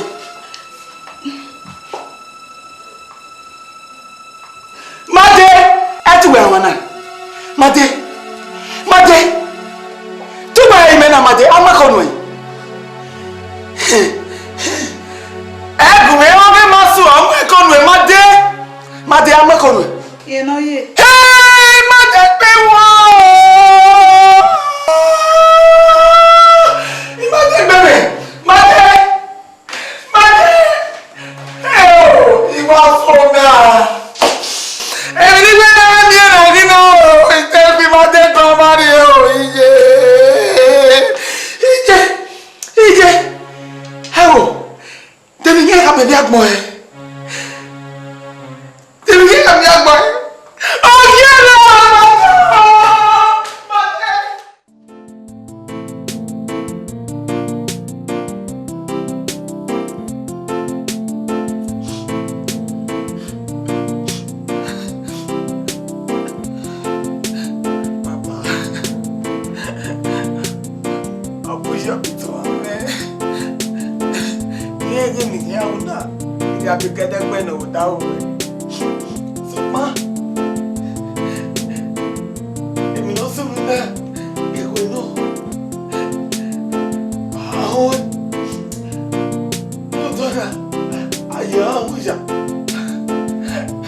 What's up, baby?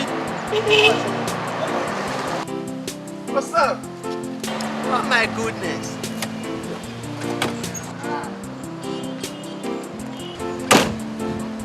What is my son? Hey, Made. First one are here. Maybe I hear. What is it? You want to go? You know what I know, me? Oh, then when you can't, my dear, Mama, mean. Can one sign or reaction? Imamu moto mere ti wa kian la dan dori e o. Oh my goodness. When you say where you did? After a very long time. That motor going to drop you now? E o egboko ekeni e ma ere gbe ba. Mini, I insist. Let motor go and drop you. Come on. Ah.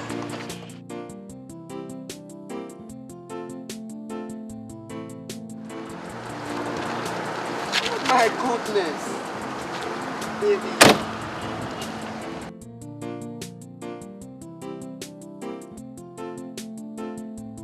Oh my goodness.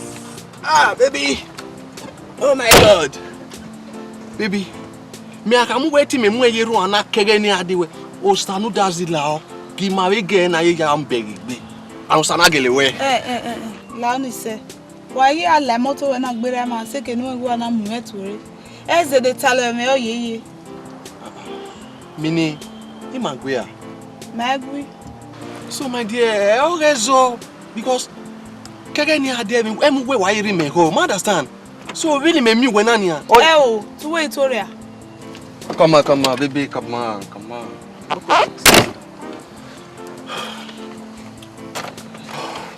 Let me take you home.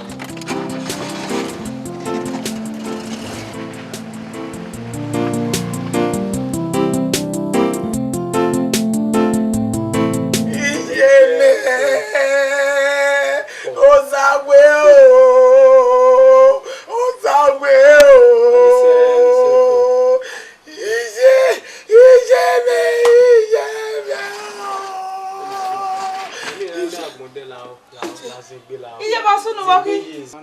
Wa ku fi eje. Emeo. Owe na ba. Igi pegbe ni na video e. Igi me na ya gbituma. Iye gumegun amoki. Igi se ba ni. Emi awon fi weri e. Ina ti e ma su e. Kage ma ti. Ina we ni adogo na doko ko ma hospital. Iya we ni ge lelia. Ni to tayo wa ni ge lelia. Ti e we de gbe ikoli me ni age. Awu!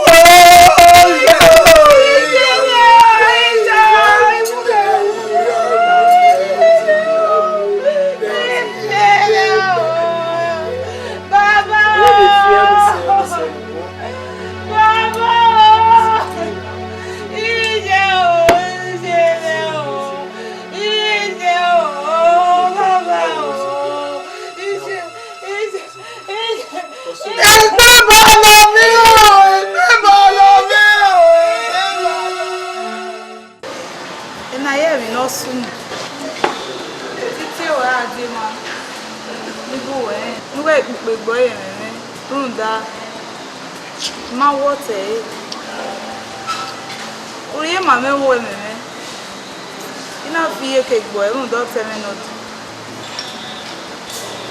Ofo.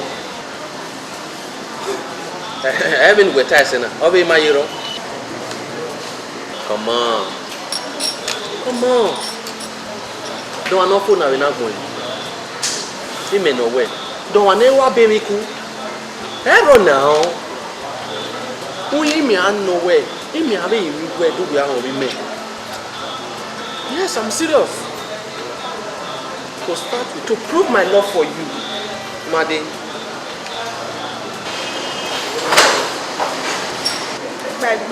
No, don't tell me that. We are women.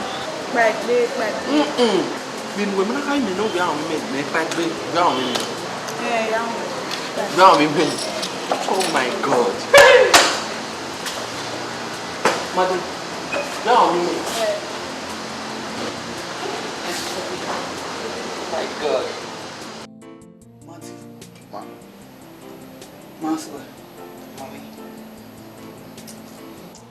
Now we might do that. It might go wagon. It by me, Mr. Mobish. Okay, I hear you now. Ogumegwa. Motaba. Emi ni o ni betamu wana na ewe. Emi ni gan tana. Wala ho. Ima onu wa mo ai. Ah, na go danjo. Oda imu ame na. Orusu no ze igeru wa ina no ze ne du wa ina ra gbon na ye na. Egbe ogerupa. Iya gi omo ko. Kawe ai kine imaswe. Mi ma de do. Ira wa gedegbe ni auni. Sokun do zoe. Ino le kia. Sokun idowe. Ebi gbe egeneru wa na ara gbon gbon na ga imi.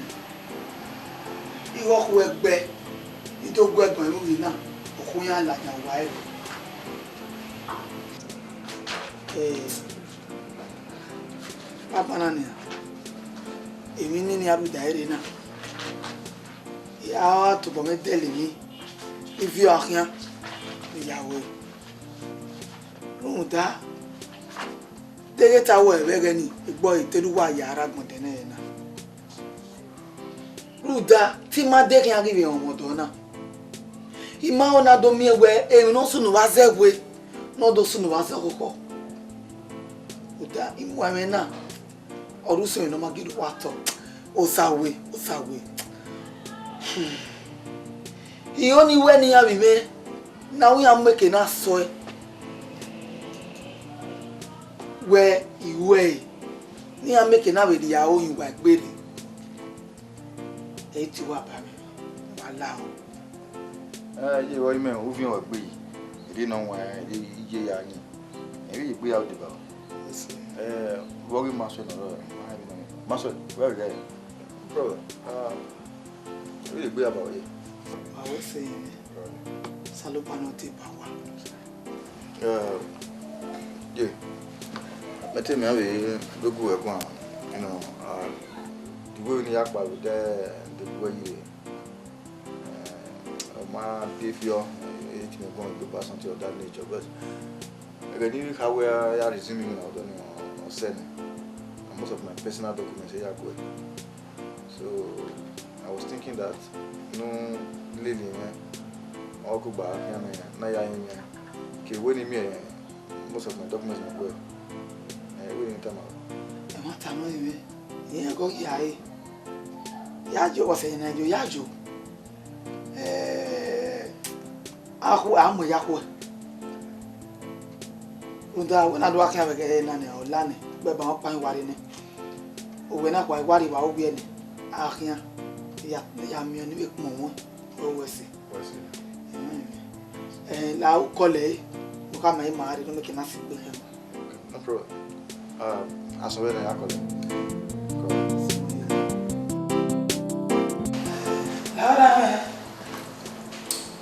Do you hear? Very winner. Okananga Imaswa. You know, ya.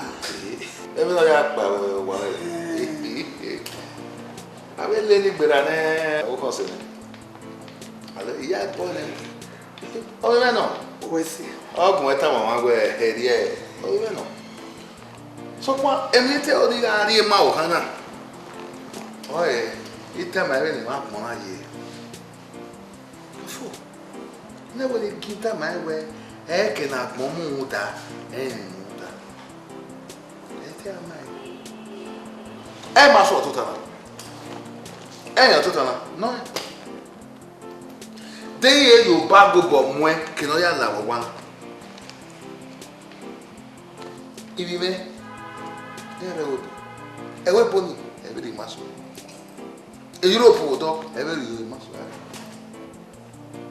Wait, near take barrier, they are university when I graduate.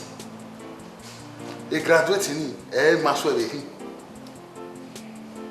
Man, no one knew him. Wait, yeah, boy, any time. Yeah, boy. Oh, we don't have to. Oh, we don't. Now, where I returned away of the body. Oh, they are no one minute. I broke my way. I think you're home. Maswe. Women in a Oh, man, no, it can't tell this. Even when I tell her, man. O imeno. Ija do ni. Ba, wese. Nduki ba no you ma ye me re pa. Ya travel we are in Europe next week. Next week now. Yeah, yeah. You go, man. Namuna. Go. Are you?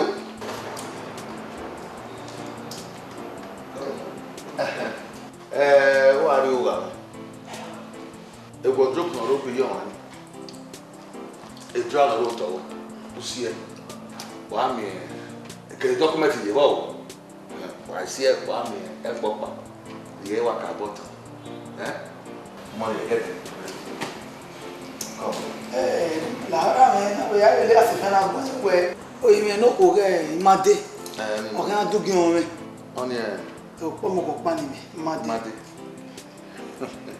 Na no la. Baba o sa ba we ni e. Baba ge. Ano pa bi o mo. Ayeye.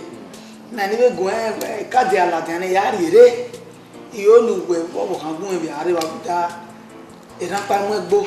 Ah, no problem ye. Kata si. Que na mo muda. No. Allo. Maswell. Cosa va? Document ya ba o we. No ga ta ba àwọn se me. Kadi ai ladian wa we yeri. Di mero wa o kamera. Ma, Yes. ko. O pa pe mo. Ayeye. O wa we bro. Maswell. Sa. O po que lo ya pa. O todo se nya. Ma me. Ni me que na ga ko no avio que tu. Aidohieren Vagakia botao Ema kona Tomujo mureo Eva koyo Aro Okeke no Na yaremi na yakon Aidohieren Igo go for you. Emi na gbon gegedegbe o oye kere bo bo same. Adake vane amare obona galawo. Aidohieren o. Igo go for you. Aidohieren o edo. Igo go for you. Mo pa ekina me la life imbo edo bagije gbebie edo bagije gbebie ekina me la life imbo ero pa ma o